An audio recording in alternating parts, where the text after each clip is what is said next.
Let us begin today with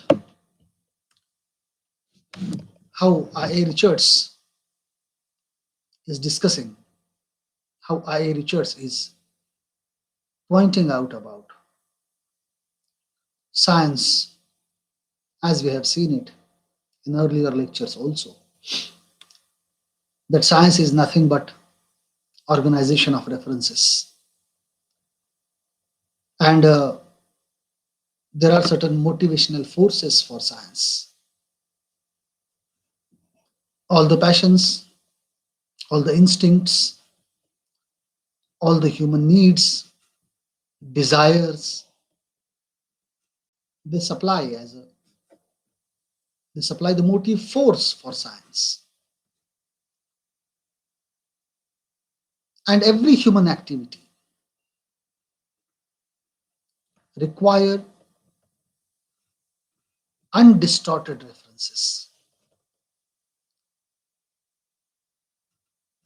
And this makes science somehow autonomous than the other forms. Because the sort of impulses developed, in science, those impulses modify the references, modify always. And this modification with a view of completeness, with a view of systematization. And this completeness and systematization give facilitation for the further references that we find. So the considerations which are distorted, they are not part of science, they fall out of science. And even I. Richards claiming that when we declare that science is autonomous,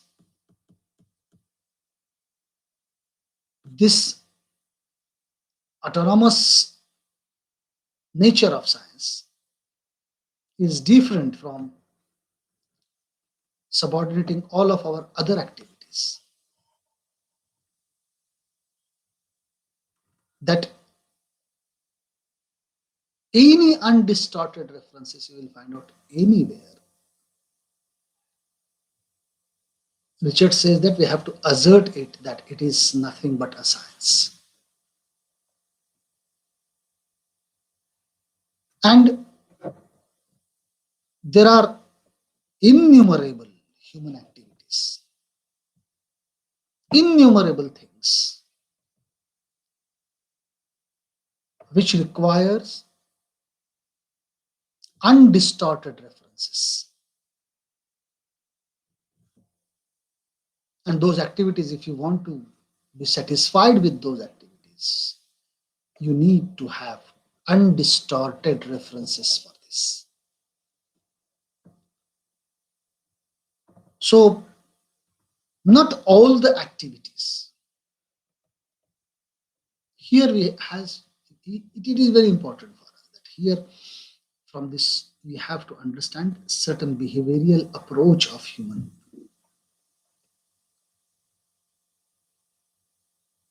You need to get satisfaction after doing every sort of activity. And when you require to have a sort of satisfaction out of it, what Richards claimed that you need to have undistorted references then.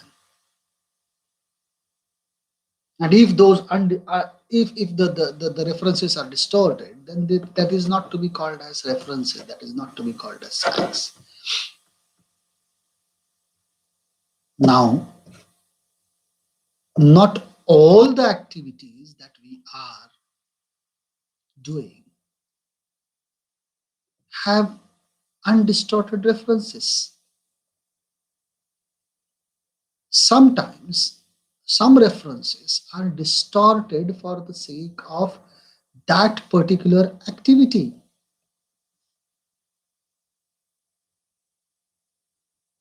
You cannot say that I only follow that undistorted references for my understanding for doing all human activities. There are certain distorted references also in rest of the human activities. Not all the human activities carry the undistorted references with itself. It carry most of the time distorted references also, and that we have to understand, and that is why I. Richards gave the second category for it, that where you will find out distorted references are required to satisfy certain human activities. Those are more plainly called as fictions. Fictions. Now, the use of fiction. It is absolutely an imaginative use. And that's why most of the time we used to call it is a fictional work, where you need not to find out any, you need not to search any reality into it. Why you are not able to search reality into it? Because your reality requires truth. Your reality requires all the passions, instincts, needs, desire. Those are amalgamated and making you to get references, to develop references of it.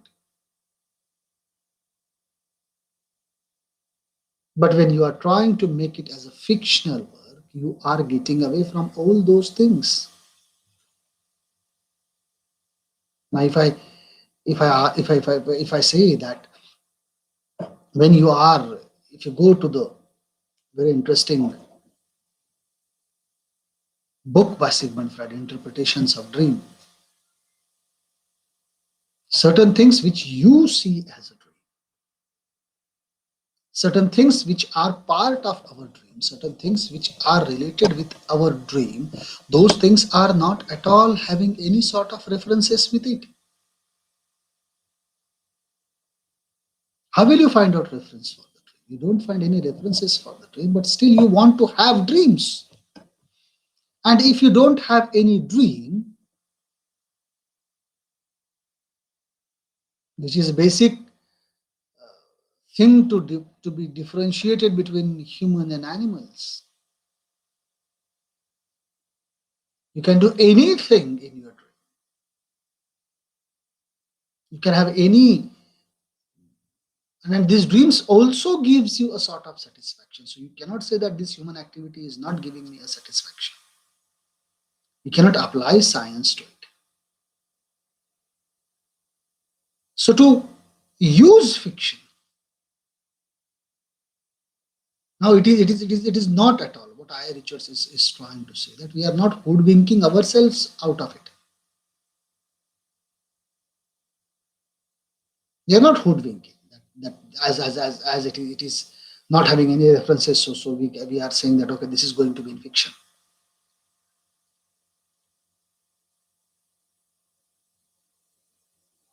It is not a process of pretending to ourselves that things are not as they are. It is, we have to understand there is something that is having some sort of relationship with your understanding, with your passion, with your desire, with your need, which is being fulfilled through this, so that you can be a complete man or complete human with a perfect level of understanding. If you say I only believe in science and I only follow the, if I use the typical Richard's term that if I'm using an undistorted references in my every activity, then some activities are not being satisfied with certain undistorted references. Then you have to distort a lot of references, then you can get satisfaction out of it.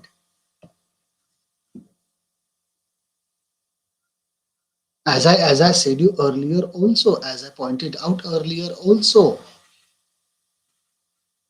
I hope that you remember our first semester lecture when I talked about structuralism at that time.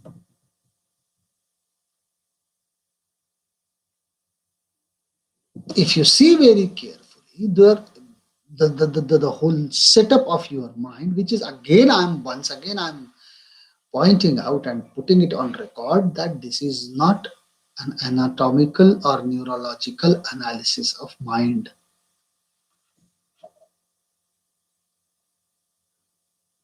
It is simply a process to understand. And please remember one thing, to use fiction, the imaginative use of it, why it is essential. I'll put it with a simple thing, with understanding of the setup of mind, how mind works as per Sigmund Freud. Conscious, subconscious, and unconscious. Human being is almost made to follow certain norms, rules, regulations, to live in a framework called society, and society has laid down certain things. And when you are following the norms and rules and regulations of society at that time, there are certain things that you want to get out of this frame. You want to break this frame for certain reasons. And there are institutions in the whole social setup.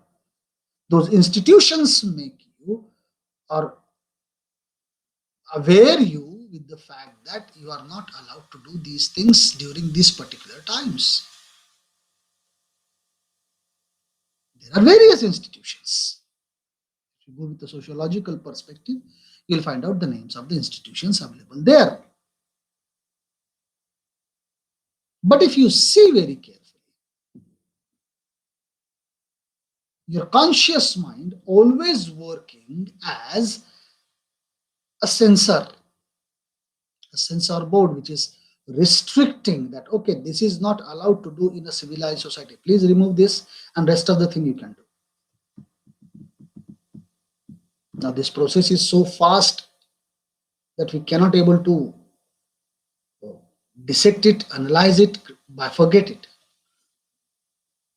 It is so quick that is happening. Censoring, allowing the things which has to pass on, and restricting the things which has not to pass on.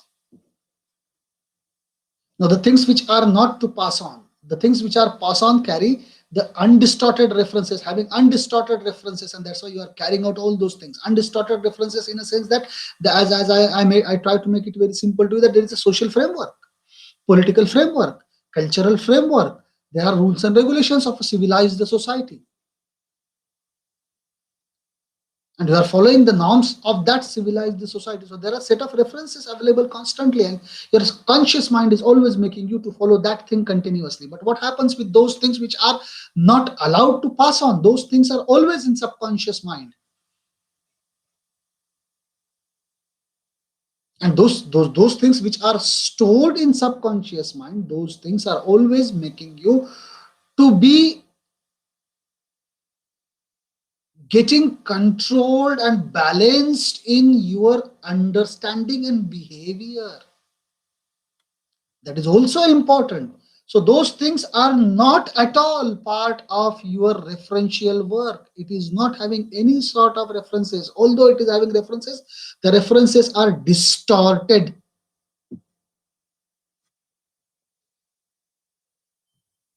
As I said you in earlier lectures also, continuously I am saying this to you, that if you want to, you are angry with someone, and if you want to beat that person, but it is not possible because of certain reasons.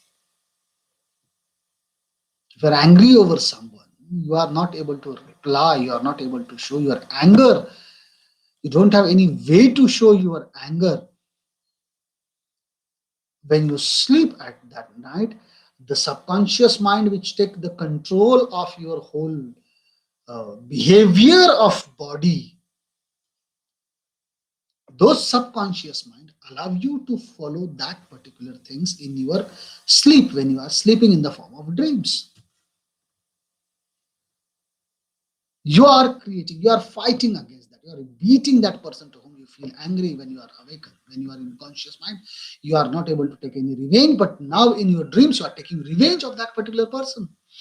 Now what sort of reference you will get for that? There's no reference, because what your civilized society says that you should not be violent. You should not get violent. You should not become violent. That is what civilized norms of society used to say that. But in dreams, you can become violent. You can beat anyone. You can move anywhere, wherever you want. There are no political restrictions. If you are going to Switzerland in your dreams, that is allowed.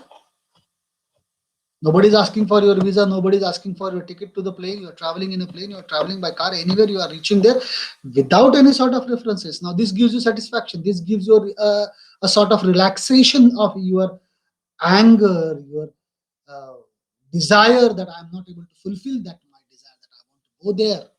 But due to certain restrictions, I am not able to go. Due to the financial conditions, I am not able to do that particular thing. Now my whole system, the physiology of my whole body is getting disturbed because of this, and that's why I am trying to have something to be used. And in that sense, in that case, the fiction come into rescue. You are rescued because you are imagining.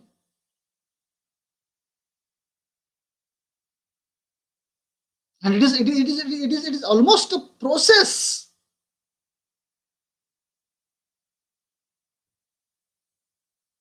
It is not like it is pretending you to think that what is not available you are finding it out. It is there.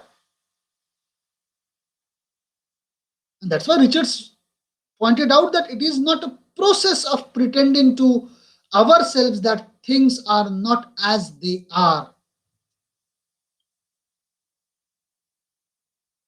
Things are there. Don't say that there is no reference. Things are there, but it is distorted. You changed it as per your convenience, because it's an imaginative use. You are imagining that thing. And this whole thing is fully compatible with the fullest and grimmest occasion recognition. You recognize it loudly. You're recognizing all those things with your green. You're recognizing it. And when you're recognizing it, it is almost compatible with the thing that is there. That is, it is compatible with the reference. You recognize the reference. But the recognition of the exact state of affairs on all the occasions, it depends on the occasions. Have you take it? Have you understand it? Now, it is not that everything that you want to do is not possible for you to do in a conscious state of affairs. Then you are saying that it is going to happen when it is controlled by subconscious. No, some of the things can be made alternatives within conscious state of mind also. You can do it. And that's why Richards is saying that the use of fiction, the imaginative use of fiction, which is a process, realizing, finding out that what the things are there, you are doing with things available to you, and it is perfectly compatible with the fullest and grimmest recognition of the exact state of affairs. What you are doing, you know it.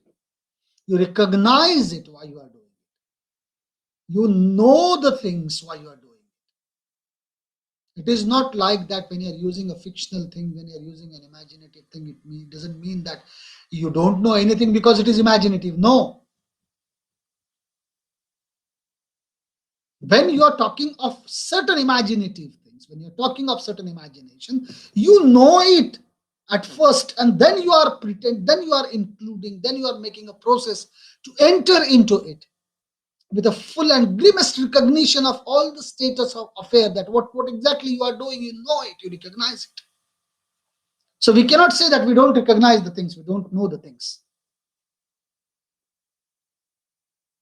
We recognize the thing,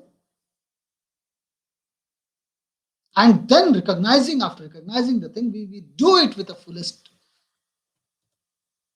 with compatible way we used to do that. So we cannot say it is a make believe. No, it is no make believe. Please understand.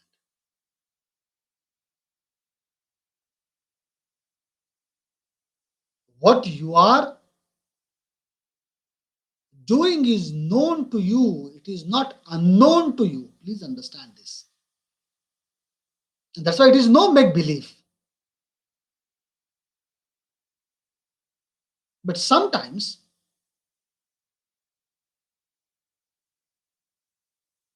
it is so awkward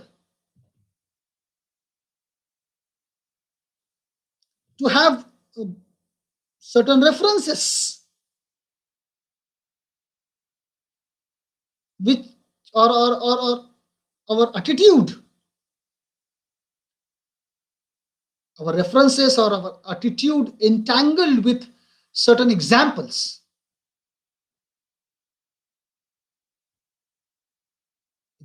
of some well-known persons whom we used to have certain references, we used to follow certain references of it. Richards used example of W.B. Yeats. W.B. Yeats desperately believed in fairies. If you see, my friends, that W.B. Yeats, how he used to deal with the things, Yeats, I don't know how many of you are familiar with this particular thing, but when a person like Yeats shows his interest, believes in fairies, those references simply made us awkward to find out that if we are following, if we are thinking that this is not a make believe, then how a person like Yeats believe in fairies? I don't know whether you know it or not, but Yeats had a lifelong interest in mysticism, spiritualism, occulticism, and astrology. And he read extensively on the subjects throughout his life. Even friends, he became a member of paranormal research organization in 1911 that is called as a Ghost Club. And even Richards, when pointing out W.B. Yeats, you will find out how Yeats also wrote about it. Because he said, if I had not made magic in my constant study, I could not have written a single word of my Blake book. Because his mystical interests, you will find out, my friends, inspired by a study of Hinduism and under a very famous theosophist, Mohini Chatterjee. So Yeats, who believe in mysticism, believes in fairies, or Mr. Lawrence,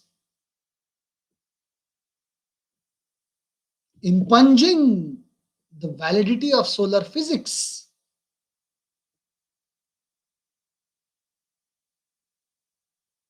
are all things too common. You know it that these stalwarts, these scholars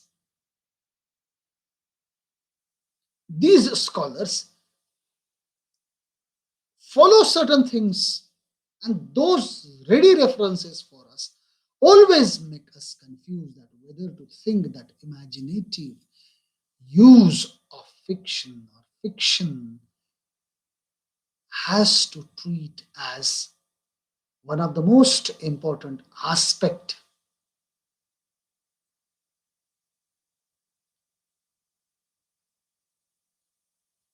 to force by desire in any unwarranted you can say belief is a sort of calamity. This is what Richards claim. To be forced by desire, because we have seen that all passions, all instincts, all human needs and desire may on many occasions supply a motive force for science.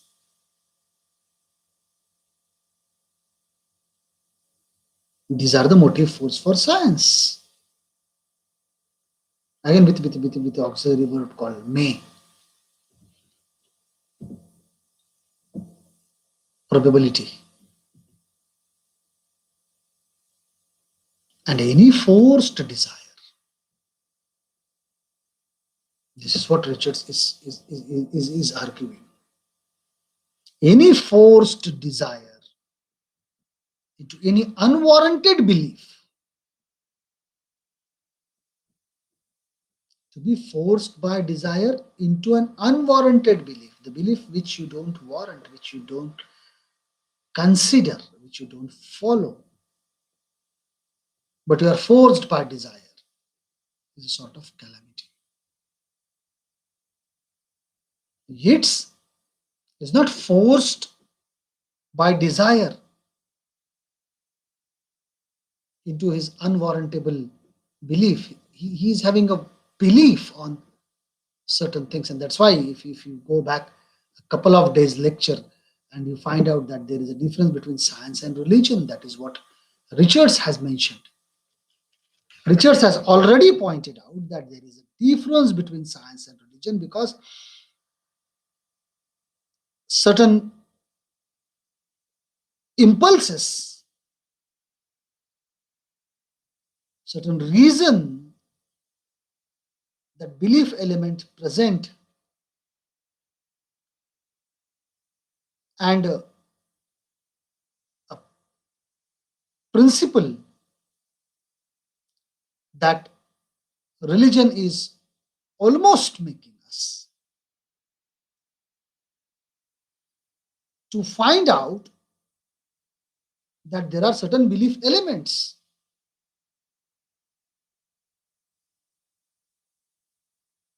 and if it is forced desire forces you to go with an unwarranted belief where you cannot able to find out anything. Because if you say religion is having a warranted beliefs. It has its own set of beliefs. which are not at all having any sort of compatibility with the references that you have.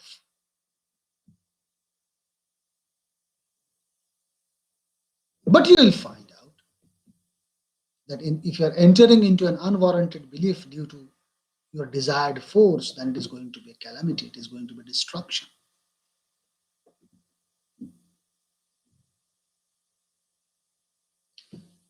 The condition or the state which ensues is often extraordinarily damaging to the mind. If it has been forced,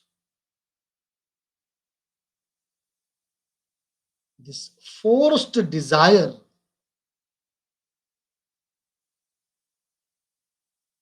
is extraordinarily damaging to the mind.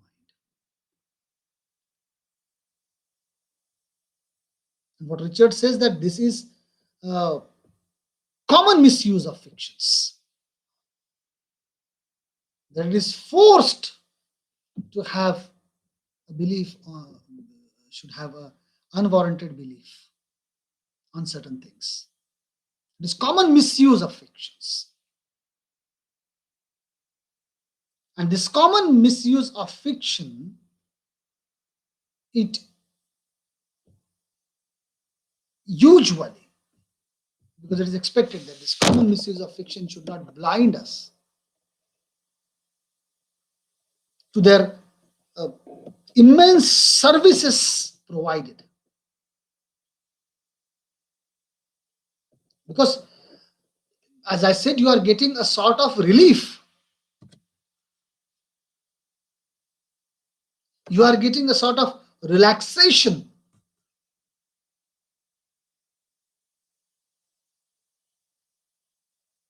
It is somehow an exit point.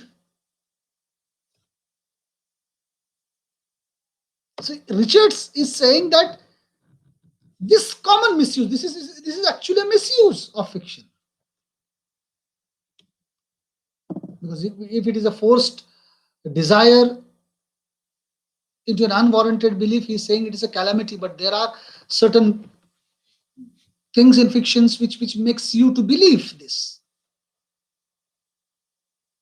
But even he is pointing out, even after this, Richards is saying that although you are having forced by desire, or you are forced desire into an unwarranted belief, this is actually damaging the mind. But this common misuse of fiction is providing certain immense services.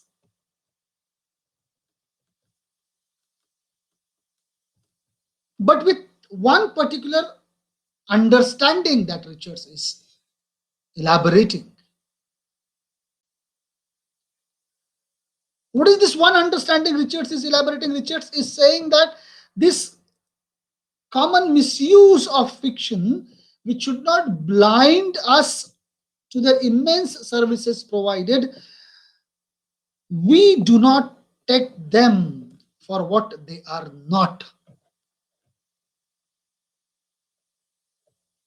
We have to understand it, we have to recognize it, we have to realize it. That we are taking those services which provide us, that we do not take them for their real thing, we do not take them for their reality.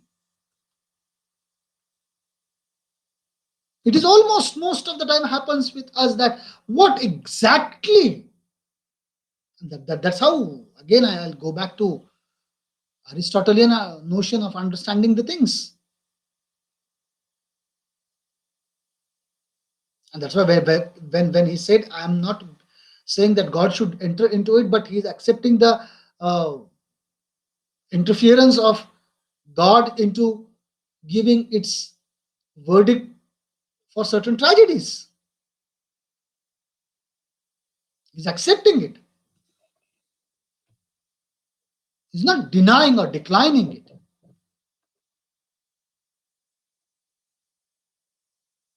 What happens when you read, when you find out certain, when you get involved into certain imaginative action, you understand that for what it is provided for, As I said, it is a one of the better exit point from your different sorts of uh, issues, mental, physical, any sort of issues. What is catharsis after all when we talk about tragedy and catharsis? If you ask any psychiatrist regarding to the process of catharsis, psychiatrist used to say that this is an exit point for your emotions.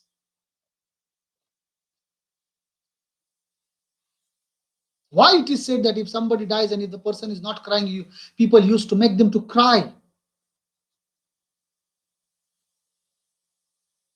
What is the relationship between the death and the cry? You are sad. If somebody you lose, you are sad. You are in grief. And if you are crying, it doesn't mean that you are exhibiting it, that you are in grief moment. It doesn't mean exhibiting it. It is a sort of psychological uh, relaxing from that psychological pressure, getting out from that psychological pressure. That's why you require catharsis. But if you need to understand it, that what is really stands for, why fiction is really stands for, the ideas, imaginative ideas you are using, why, what are these ideas stand for? Whether these ideas are only meant for simply saying that, okay, this is not having a distorted reference and this is having distorted reference, so this is not science, and it is science is made to uh, simply solve my issues and problems. Richards wants to say that we need to understand that why these things are there. But again, with a warning that when you realize that why these things are there, Richards is also pointing out that we need to understand that how these things, how these attitudes are having a sort of chief means or understanding.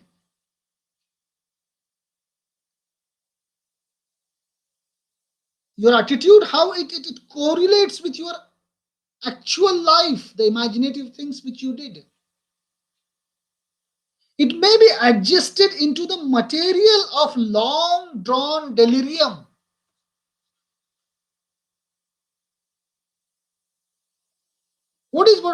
How this has to be adjusted?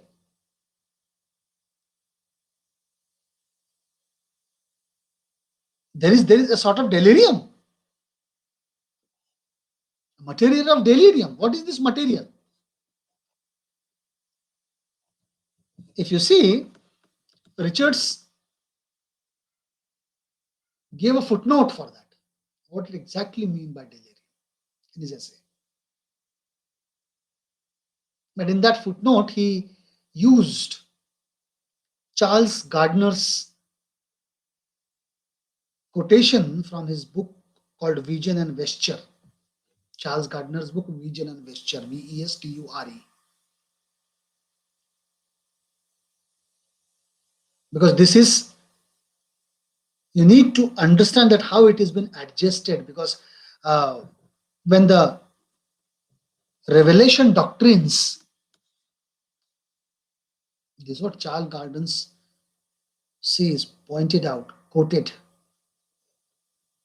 Richards is quoting Charles Gardner in his footnote, explaining what it means by delirium. That when revolution doctrines, they established, I hope that you understand doctrines, what it means by doctrines.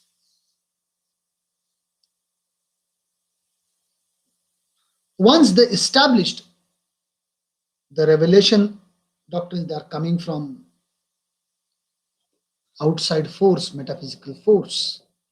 Once they establish it, they are interfering everywhere. Revelation doctrines, in simple words, those are holy religious books.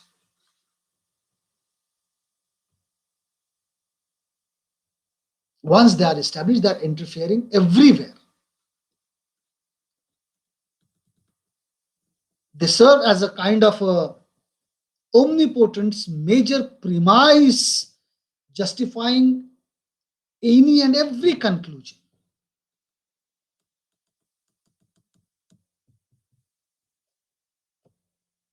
A specimen for that, that how it interferes into it. Example for that. Since the function of art is to pierce through the real world, then it follows that the artist cannot be too definite in his outlines, and that good drawing is basically a foundation of all the good art. So this is how the revelation doctrines mentioned about art and artist. Now, if you are adjusting this with the material which has long drawn delirium, if you're adjusting it with this sort of understanding, then we need to understand how it is providing a sort of service to understand certain things.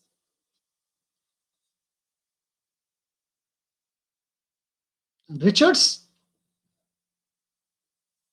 is saying very pertinently and categorically that we need not to degrade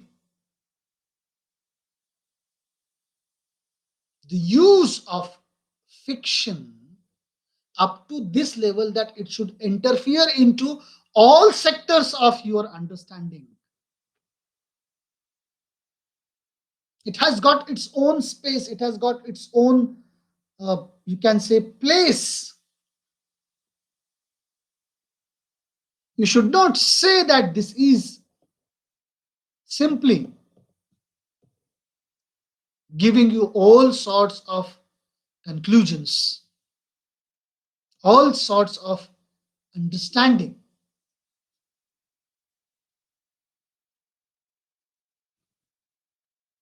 And if we leave enough,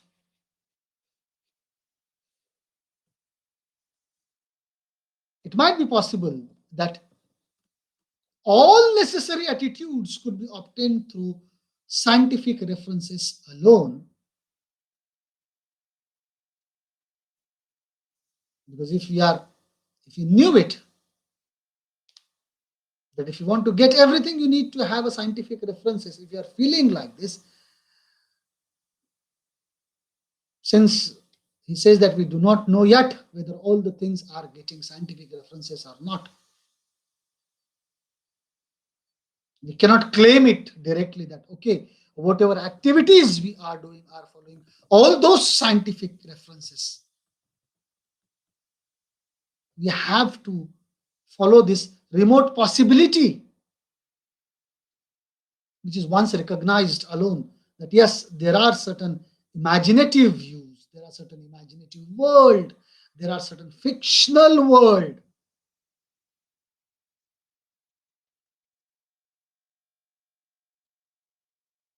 There is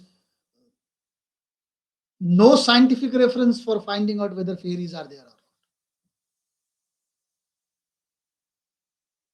There is no scientific reference for some sort of metaphysical world. You have not having any scientific references for that. Although you say most of the things you find it out with a scientific reference. You need to find with scientific reference. Scientific reference in our understanding in the simple things that you need to have your proper rationale to understand certain things. Scientific rationale to understand certain things. But if the things are not there as per the scientific understanding, if the things are not there with an scientific knowing, in that case, you have to accept that this possibility is also there, that there is certain world, there is certain ideas. Look out how Richards is trying to maintain the things that humans civilized the society used to, while giving their example that it is going to damage the mind if the forced desires into any unwarranted belief is damaging, is a calamity. It is damaging the mind. We have a best examples in asylums. If you are not balanced with these two things, you know how you are. If you are one extreme to the things, then you are going to be abnormal. And that's why Richards is saying that there is some sort of common mean.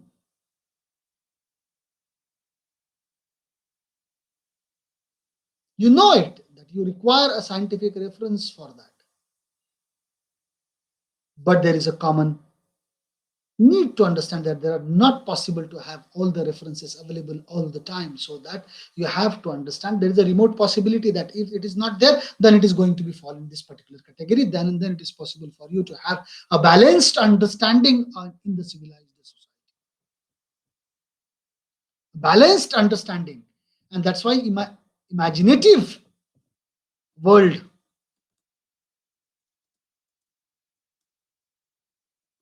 as an example of Mr. Lawrence, who is having very much understanding of the whole solar physics,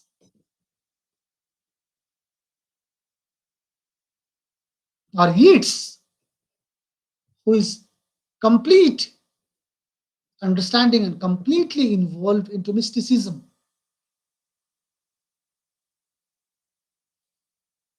Now, you cannot say in your routine life that the person who uh, believes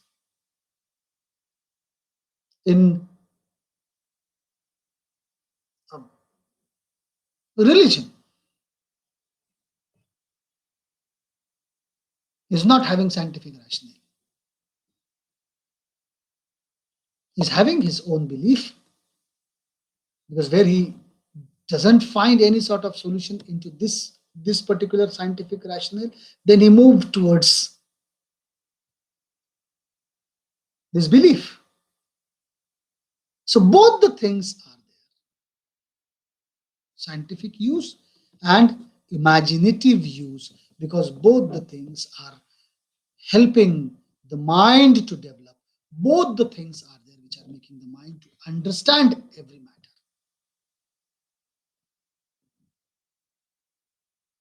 Fictions,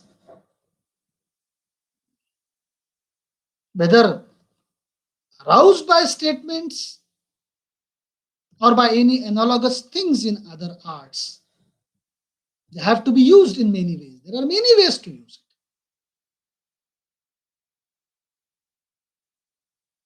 Why this fictional world, why this imaginative world is required? We have a very interesting thing that we discussed with Aristotle.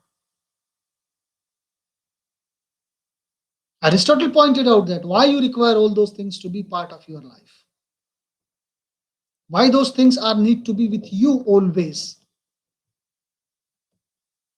If you want to have all those things with you, then how will you go ahead with it? How will you react with it? And that's why it can be used in many ways. Either it is aroused by statements or in other arts also. There is one sort of a very interesting example in films. There is surrealism. You have realism, you have hyperrealism, you have surrealism.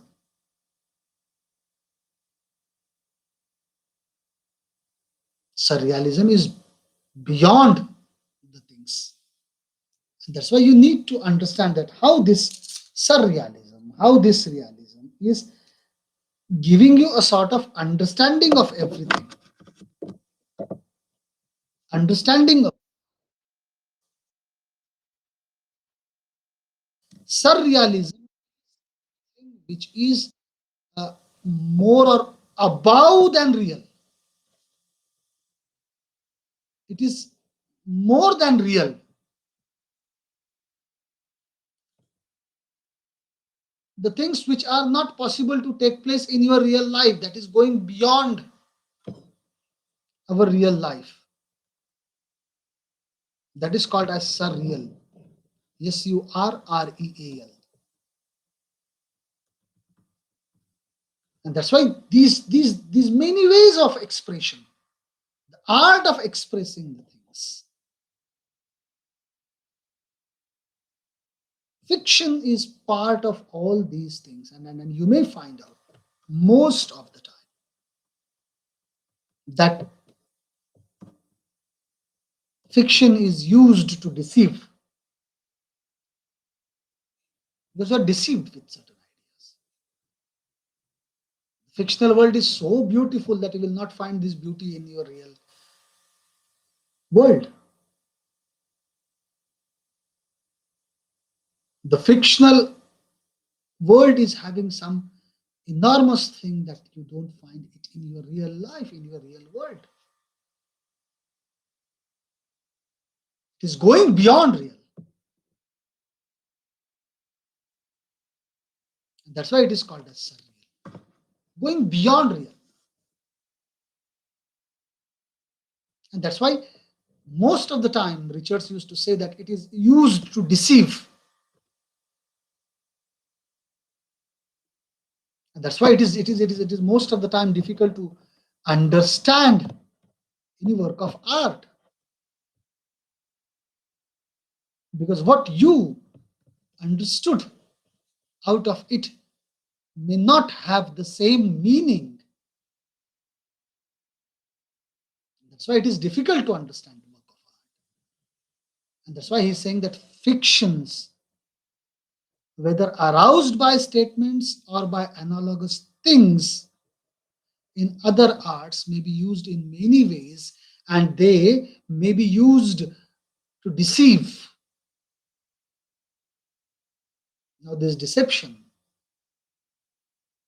is also essential for human understanding, is also essential for human life. And that's why he is pointing out that when this fictional world is basically used to deceive, but deceiving is not characteristics of poetry. This is what Richards claim. Deceiving is not characteristics of poetry. This is not a characteristic used in poetry. How he is talking like this, how he is making the statement, what are the references he has given for that particular statement that he made. We will discuss all those things in tomorrow's lecture. I hope that it is not getting too heavy for you to understand, and that's why I'm trying to bring out the things as easy as possible to you. Tomorrow we'll discuss how he is talking about all those things.